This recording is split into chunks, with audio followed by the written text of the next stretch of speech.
since FINRA has blocked that you can't sell off your shares, Yep. and there's all these synthetic shares out there, where is it? Like where are you at right now? So there's a couple of things that will happen when they sell a bunch of these naked shares and they're supposed to cover their position or close out, right? And so one of the things that happens is called an FTD, a failure to deliver. So you're a hedge fund, you sell me a share that doesn't exist. The two brokers go to clear the transaction, and one of them hands the money over. The other one's like, they never gave me the share. They panic. So they reach into another customer's account in their brokerage and they take out a real share and they complete the transaction and they put a synthetic, a little placeholder, a little IOU in their customer's account. And they have to do this millions and millions of times, to the point where sometimes they're grabbing a synthetic and passing it over because they don't have any real shares in their brokerage to clear this thing.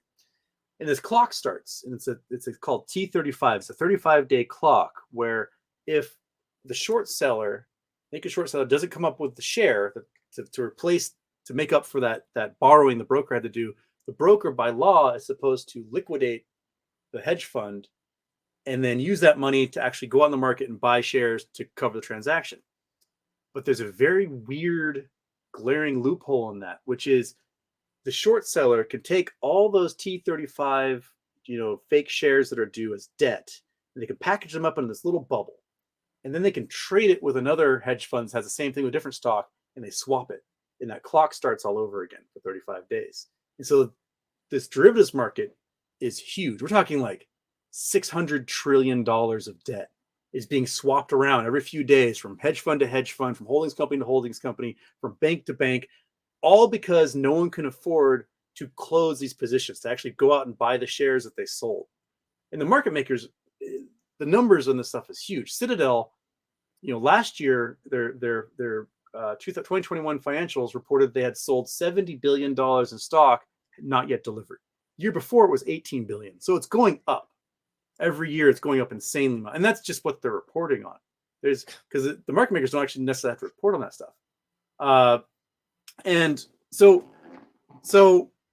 the problem is with MMTLP, NextBridge, is that because it's a private company, you can't actually package it up into one of these things and do it as a swap, because it's not supposed to.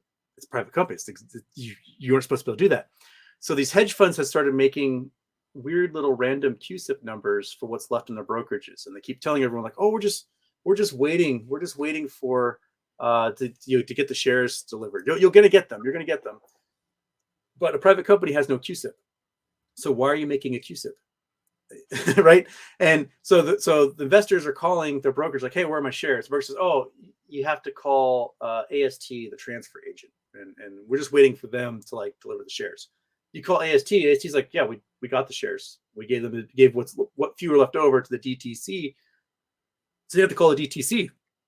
You call the DTC, and DTC says, "We're just waiting for the brokers to ask for them." So you got to call the brokers. So you call the brokers, like, "Well, you got to call AST. I don't know," and it just becomes this passing the buck, run around cycle. And all of them are insisting that you have real shares the entire time, even though AST, this transfer agent.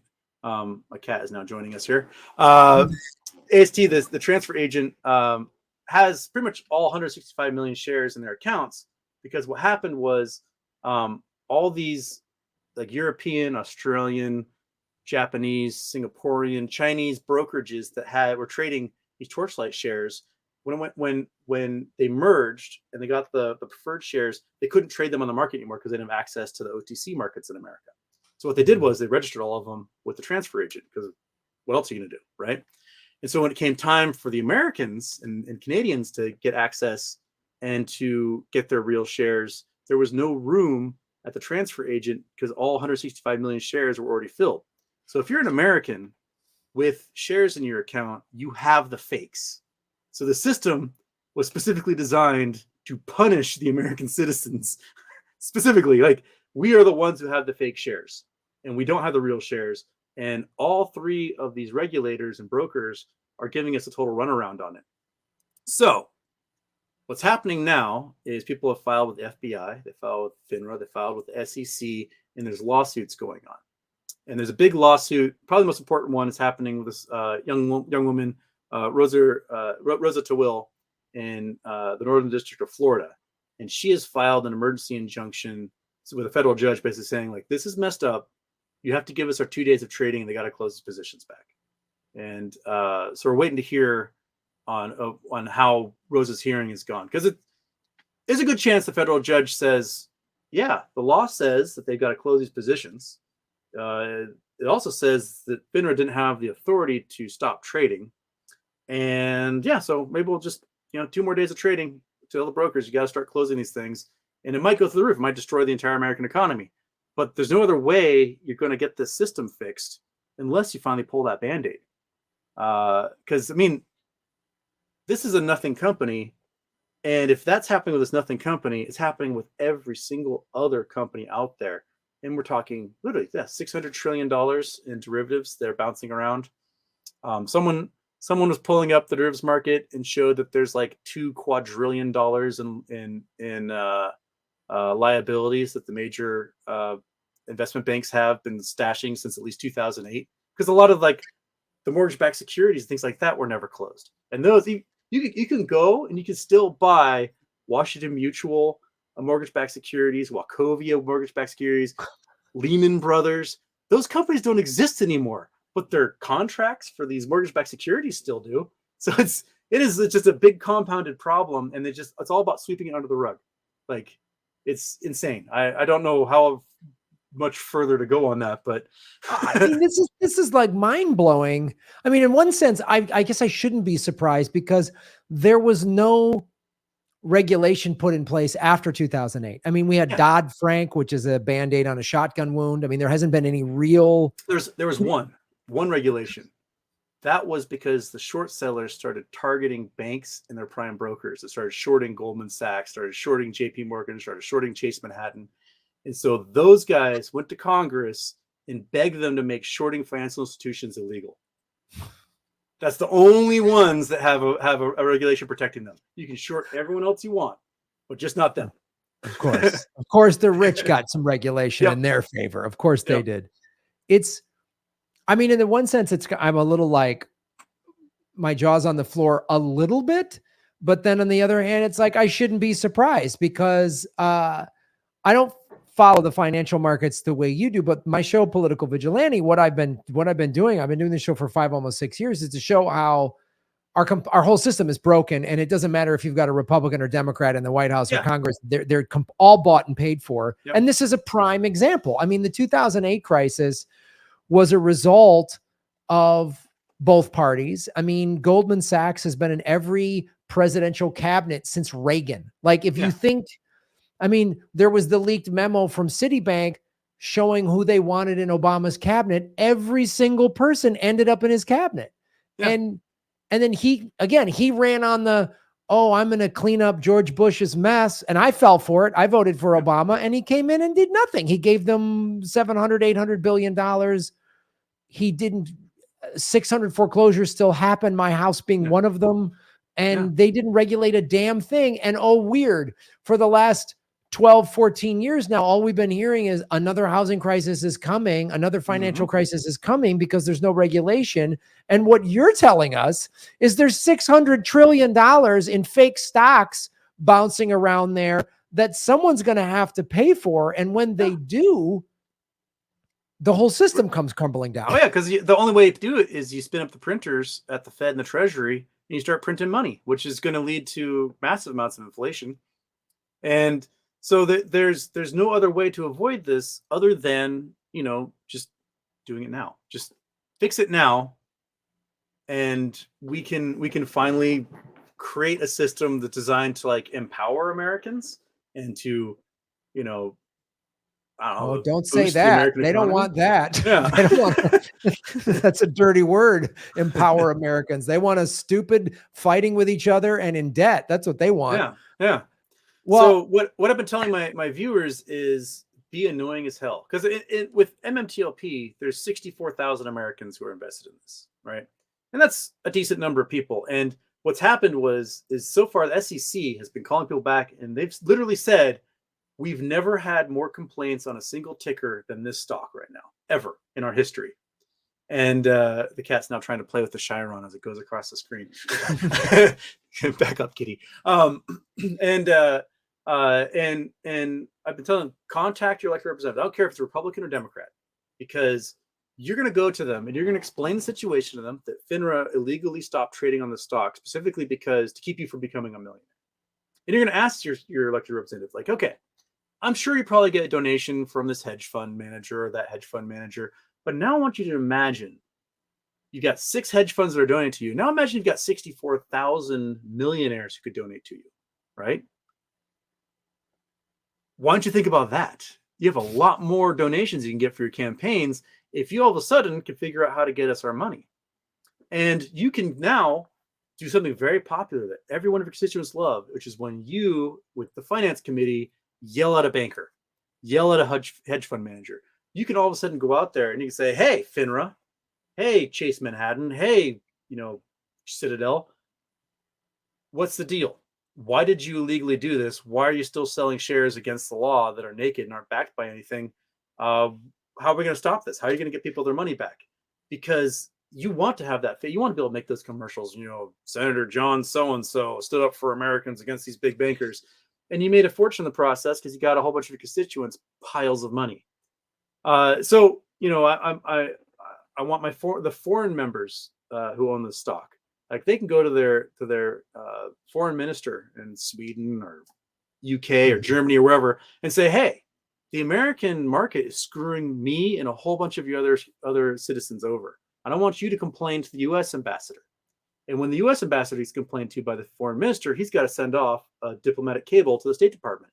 If all of a sudden you get 60 diplomatic cables from 60 different countries all saying that the US market screwed over these investors, the State Department has to then go to the president and say, dude, what's going on?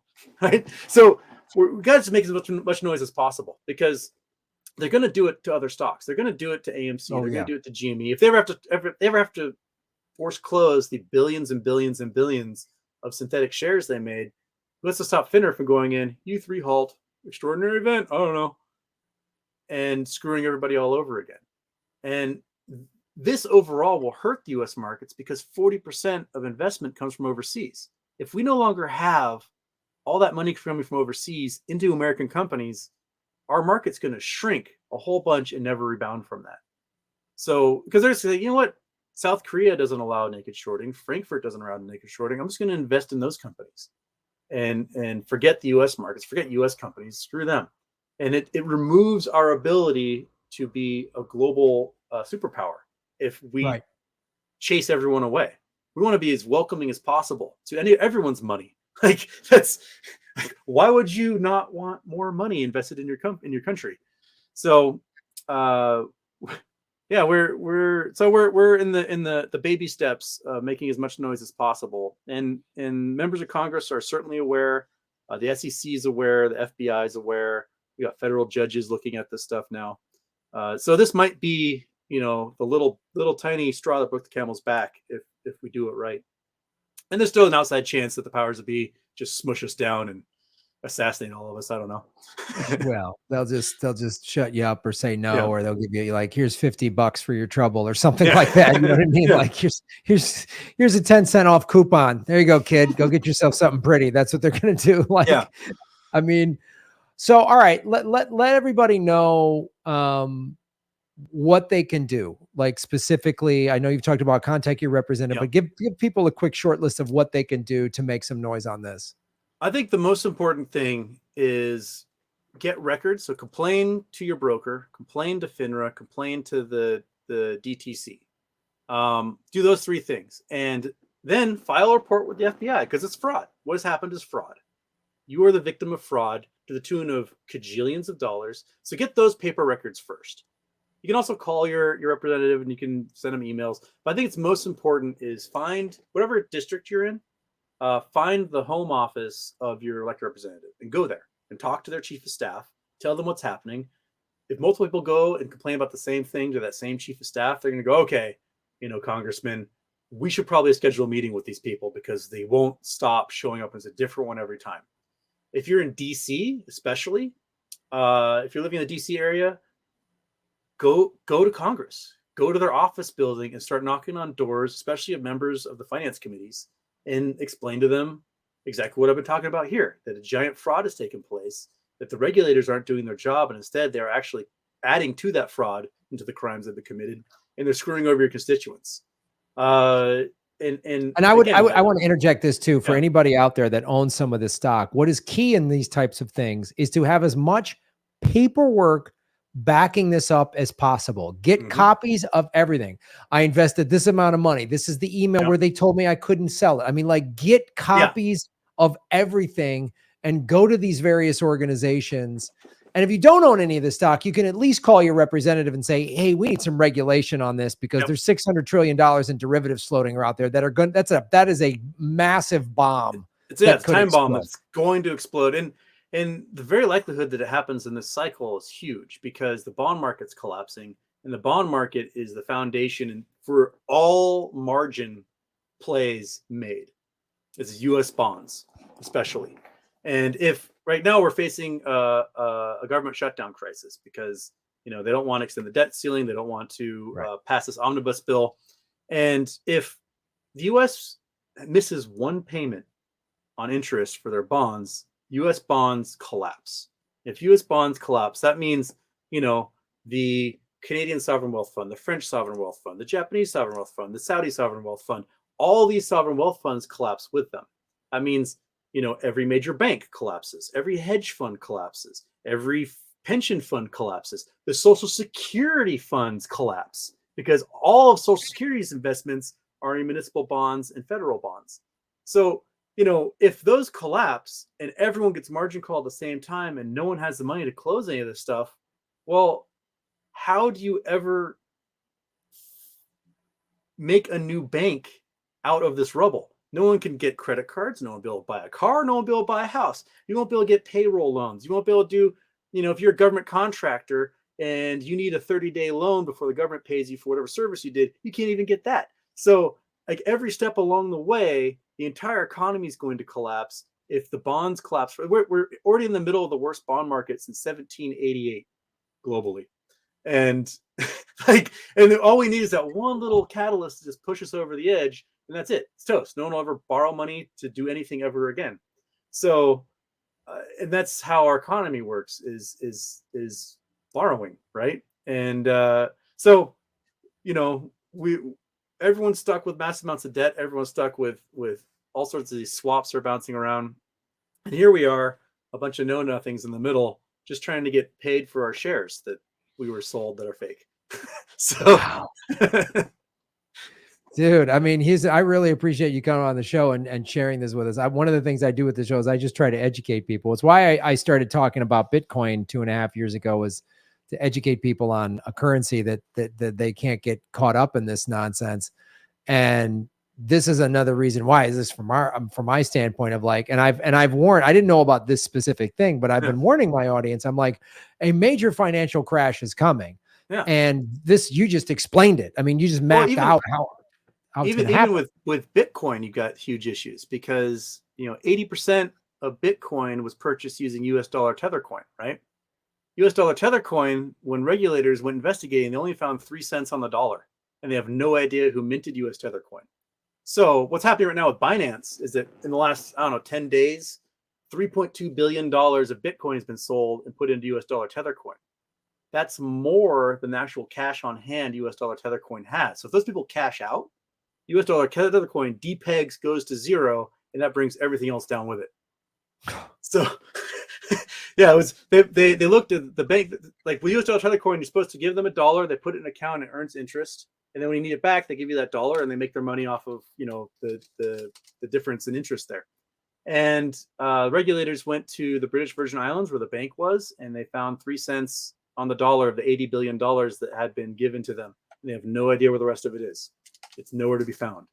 So, you know, God, even the crypto market is totally, the same guys are playing it, and they're all stealing that money and shipping it off somewhere. So if you got to get out, you got to be the first one out. God. It's why I told my audience, I said, buy Bitcoin and put it on a cold wallet. Don't put it on an exchange. Like, get it out of there. Yeah. because look what the FTX thing, and now you're telling me this. It's like a whole reason why. And the whole reason they want you on the exchange is to do that, the staking, right? And all that is just a giant Ponzi scheme. They're just taking more money from other people and then putting it in your account. And they're running the exchanges the same way they run their corrupt banks. They've got whatever $1 million in physical, assets, and then they loan out 100 to 1 or some insane number like that, and they don't actually have it. And this is what I'm warning people. And what you're talking about with this $600 trillion in derivatives floating around out there, that if all of these things go down like you're saying, this is when, and everybody listen closely to us, this is when, if you got $5,000 in your bank account, you're going to go there and say, I want my cash out. And they're going to go, we can only give you $100 is what's going to happen. And this has happened in Greece. This has happened in other countries. Oh, it's happening in China right now. Yeah.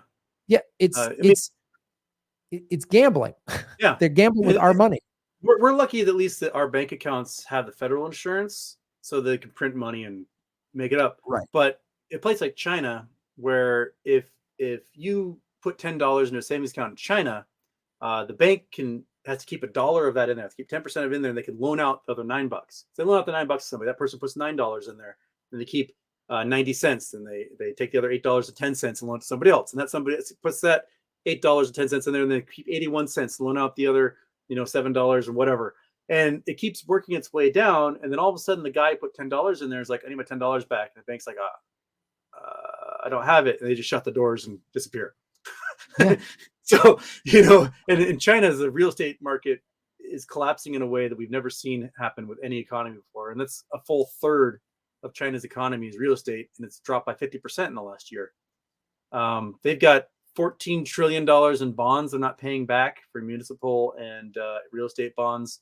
And all the banks here in the US and in Canada are the major holders of those bonds. And they can't yet write off that debt. They know they're not getting paid for it. All these companies are in bankruptcy. No one's paying for it.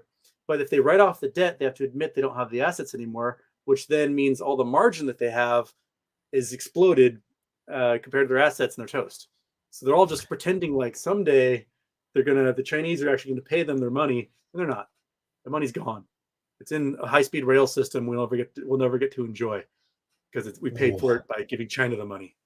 So, China's Belt and Road project that they're doing around the world, that's all with US dollars. They're paying for that with bonds that we gave them money for. So they're building ports in Djibouti and roads in the Congo with US dollars and not their own money. We paid for all of it. But China's going to get the credit for it because they're the ones doing the work. So, why are we paying for them to do that stuff and not pay us back and get all the goodwill when we could have just done that in the first place? Wow, that's because it's easier for us to bomb. We make more money bombing the shit out of everybody. Yeah. That's Congress. Well, the Senate just gave Joe Biden $858 billion for the war budget.